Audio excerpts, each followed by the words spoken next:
মহান মে দিবস উপলক্ষে আজকের আলোচনা সভার সম্মানিত সভাপতি মঞ্চে উপবিষ্ট আছেন কিশোরগঞ্জ জেলা শ্রমিক দলের ও বিভিন্ন সেক্টরের নেতৃবৃন্দ ও মঞ্চের সামনে উপবিষ্ট আছেন আমার প্রাণপ্রিয় শ্রমিক ভাইয়েরা, সংগ্রামী শ্রমিক ভাইয়েরা।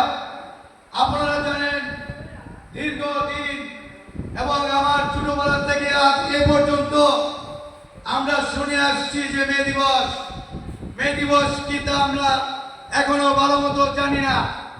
আসলে সত্য কথা হলো আজকের এই দিনে আমরা যখন শ্রমিক ভাইয়েরা কর্মবিরতি 8 ঘন্টার দাবিতে আমেরিকা শহরে আন্দোলন করেছিল, আজকের এই যে মে দিবস আমরা যারা শ্রমিক ভাইয়েরা আছি, যারা বিল্ডিং নির্মাণে আছেন, যারা মোটর সেক্টরে আছেন, যারা ওয়ার্কশপ সেক্টরে আছেন এবং যারা অটো সেক্টরে আছেন, আপনারা জানেন যে বর্তমান দ্রব্য মূল্যের সাথে আমাদের ন্যায্য মজুরি আদায় হয় না। আমাদের বর্তমান ন্যায্য মজুরি হলো একজন শ্রমিকের 500 টাকা।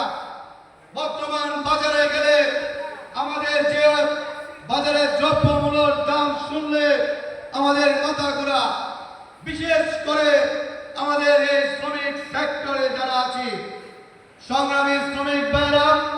এবং আমি এই জায়গাতে বলতে চাই, বাংলাদেশ সরকার মাননীয় প্রধানমন্ত্রীর কাছে বর্তমান তেলের দাম বৃদ্ধি হয়েছে, সবকিছু বৃদ্ধি হয়েছে, কিন্তু আমাদের পরিবহন সেক্টরে ভাড়া বের হয়েছে, কিন্তু আমাদের পরিবহন সেক্টর শ্রমিকদের বেতন ভাতা বৃদ্ধি হয় না।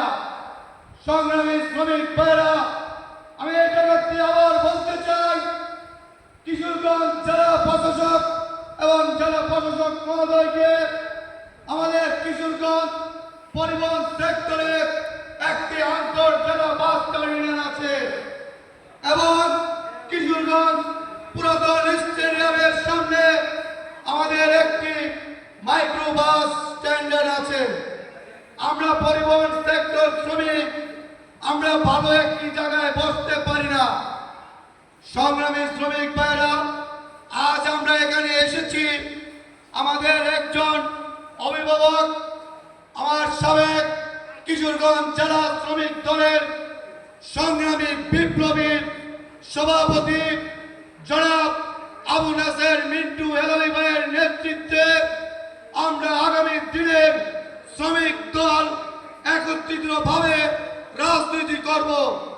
সংগ্রামী শ্রমিক ভাইরা, আপনারা আরো দেখতে পাচ্ছেন আমাদের সামনে অনেক সিনিয়র নেতৃবৃন্দ আছে।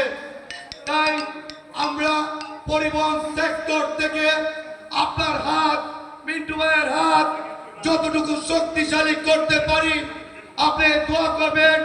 যদি বেঁচে থাকি আপনার পাশে থাকবো ইনশাআল্লাহ। শ্রমিক বাঁচলে দেশ বাঁচবে। সবার আগে বাংলাদেশ শ্রমিক দল জিন্দাবাদ, মোটর চালক দল জিন্দাবাদ, খালেদা জিয়া অমর হোক, শহীদ প্রেসিডেন্ট জিয়া রহমান অমর হোক, তারেক রহমান জিন্দাবাদ। সবাইকে লাল সালাম।